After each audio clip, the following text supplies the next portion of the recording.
تخيل تروح عند دكتور عشان تتعالج فيقتلك، الدكتور اللي بفضل ربنا بعد كده بفضل علمه هو يكون السبب في الشفاء بتاعك يقوم هو اللي مموتك. الدكتور ناجي حلمي الشافعي، والدكتور ده نقدر نقول عليه جيفري دامر النسخة المصرية. سفاح مصري كان بيقتل ضحاياه بدم بارد، ومش مجرد قتل بس، لا ده كان بيقطع الضحية لأجزاء صغيرة وبيحطهم في أكياس في التلاجة. حلقة النهاردة هتعجبكم لأن أحداث الجريمة دي بتدور في مصر، فما تنساش تعمل لايك للفيديو وتشترك في القناة وتفعل الجرس عشان يوصلك كل جديد. معاكم عمر، ولا نبدأ الحلقة.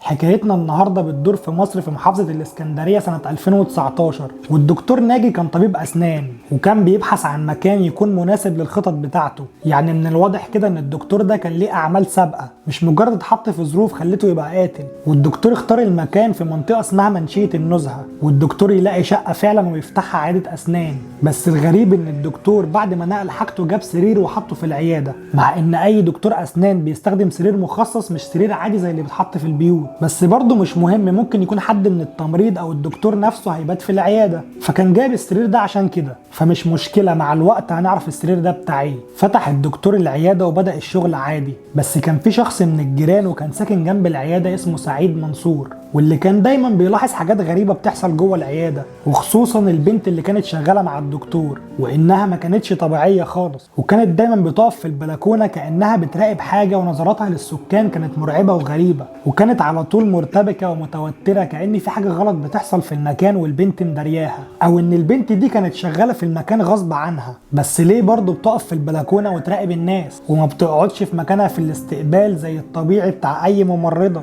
وكانت دايما الممرضه دي تلبس لبس غريب. من اول ما سكن الدكتور ناجي ده وانا بلاحظ حاجات مش طبيعيه. يعني البنت اللي شغاله عنده بحس انها مش طبيعيه في تصرفاتها، في كلامها. ايه مش طبيعيه، يعني ممكن طريقه لبسها، ممكن طريقه كلامها مع الناس، ممكن وقفتها اللي باستمرار في البلكونه. والموضوع ده كان لافت نظر اغلب السكان، وكان حاطط العياده محل شك لحاجات كتير قوي. اكيد البنت دي كان وراها حوار، ودي مش مجرد عياده اسنان عاديه. واللي حصل ان سعيد منصور الراجل اللي كان ساكن جنب العياده وهو طالع على السلم في مره بيقول ان هو شاف الدكتور قاعد مع بنت، وبيقول ان شكل القعده بتاعتهم كانت غريبه، واوقات كتير جدا كان يلاقي باب العياده مقفول، وساعات كتير كان بيسمع صوت فرش بيتحرك كأن في حاجه بتتشد من مكانها. فقال ان هو لازم يدخل العياده يفهم فيه ايه. واما دخل العياده لقى فيه اوضه مقفوله وعليها قفل كبير، والاوضه دي كان فيها سرير. وانا طالع الاقي باب العياده مردود. طريقه القعده مش طريقه برضو، يعني طريقه واحد ومراته. الحاجه الثانيه برضو اللي كانت لافته نظري، الاوضه اللي حضرتك صورتها الثانيه اللي فيها السرير ديت عليها قفل ورزه من يوم ما سكن. انت جايب سرير ليه؟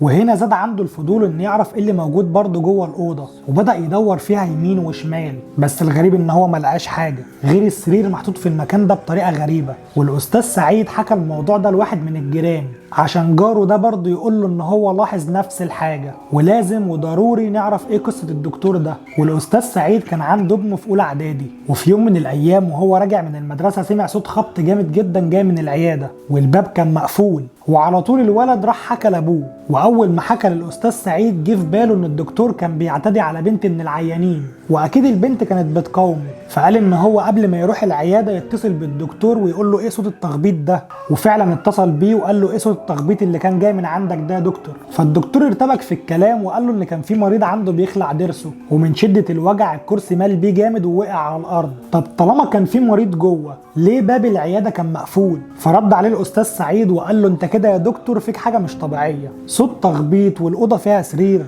والسرير ده كان محطوط في اوضه مقفوله من اول ما جيت، وبعدين انت جايب سرير ليه في العياده؟ والاستاذ سعيد قال له انت قدامك ساعه يا دكتور وتكون قدامي عشان ما بلغش الحكومه عنك. فالدكتور ارتبك وقال له انا هقول لك على كل حاجه بس اوعدني ان انت ما تبلغش عني، ووعدني انك تقف جنبي وما تقولش لحد. رد عليه الاستاذ سعيد وقال له اتفضل. والدكتور بدا يتكلم ويحكي له، وقال له ان هو كان زمان كان شغال في عمليات غير شرعيه، وكان بيعمل عمليات للبنات بمبالغ عاليه جدا، وكان شاطر قوي في الحكايه دي. وانا طبعا فرحان ان انا بقيت ايدي حلوه في الجراحه.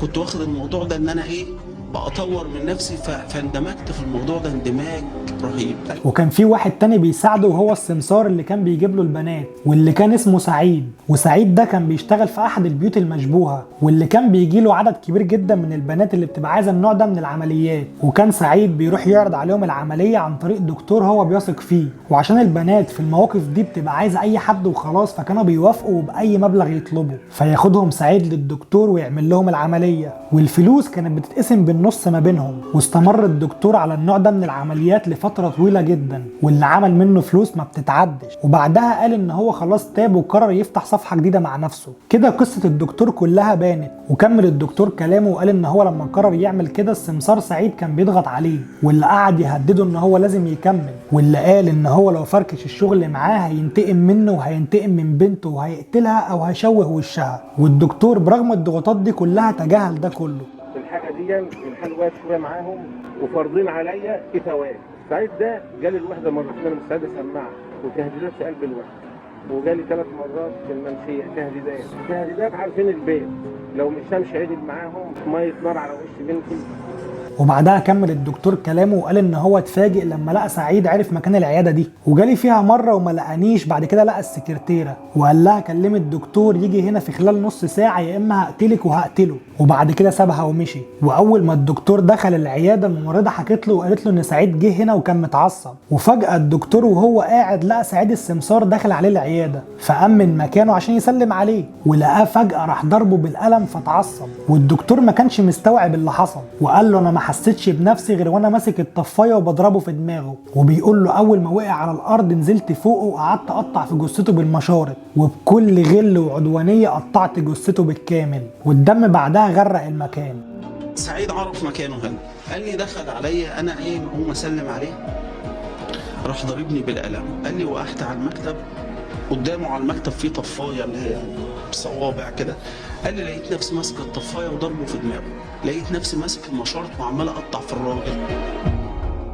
وكل الموضوع ده الدكتور كان بيحكي لسعيد جاره في التليفون، يعني ما كانش شايفه قدامه. فالاستاذ سعيد وهو بيسمع المكالمه ما كانش مستوعب القصه دي، فقال له خلاص يا دكتور انا هساعدك، وما تحكمش على الراجل ده دلوقتي وهتتصدم لما تعرف هو عمل كده ليه. وفي نفس اليوم اللي عمل فيه المكالمه دي تتجمع الكلاب عند صندوق الزباله، وكل كلب يبقى ماشي بحته لحمه في بقه، والناس ما كانتش متخيله ان دي لحوم بشر. وبعدها الدكتور يتصل بالاستاذ سعيد ويقول له انا محتاج اجيب اكياس سودا عشان احط فيها الجثه، عشان الاكياس اللي عنده خلصت ولسه في باقي للجثه هنا. وهنا الدكتور بدا يثق في الاستاذ سعيد، واللي بعدها يجري بسرعه يقفل باب العماره ويبلغ الشرطه، وبسرعه يلم الجيران والشرطه ويطلعوا للعياده. وهنا اللحظه دي كانت صدمه لكل اللي واقفين، واللي دخلوا لقوا الارض كلها مليانه دم وريحه الشقه زفره، والثلاجه اللي كانت في المطبخ كانت مفتوحه ومليانه اكياس، والاكياس اللي كانت في الثلاجه دي كان فيها الجثه وكانت متقطعه باحترافيه جدا كانك مفككها من بعضها. والدكتور كان عارف هو بيعمل ايه، مش واحد هاوي زي ما تكون عروسه متركبه والدكتور بيفككها. وهنا ممكن يكون اللي حكاه الدكتور غلط، بس مش دي الصدمه.